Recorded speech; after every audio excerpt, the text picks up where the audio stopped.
L'armée israélienne continue de bombarder la bande de Gaza ce mercredi, affirmant que les frappes et opérations terrestres ciblent les combattants et hauts responsables du Hamas, les stocks d'armes ainsi que les tunnels.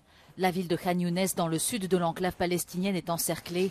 Les habitants et réfugiés vivent sous la menace constante de roquettes.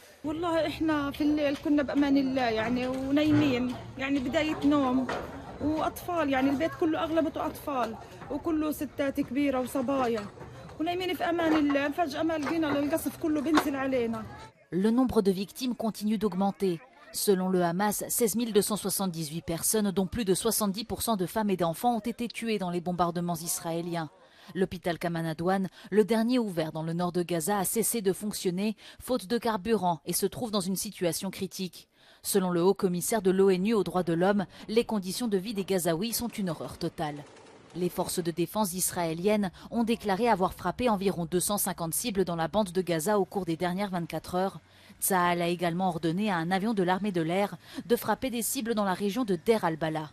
Le gouvernement israélien exige également que le Hamas autorise le comité international de la Croix-Rouge à rendre visite aux otages encore retenus à Gaza. As the IDF expands its operations to dismantle Hamas in Gaza, we have not lost sight, not for one moment, of our critical mission to rescue our hostages, to do everything in our power to bring our hostages home. Quelques heures plus tôt, l'armée israélienne a annoncé avoir trouvé la plus grande cache d'armes depuis le début de l'offensive à Gaza. Selon elle, elle appartiendrait aux forces armées du Hamas.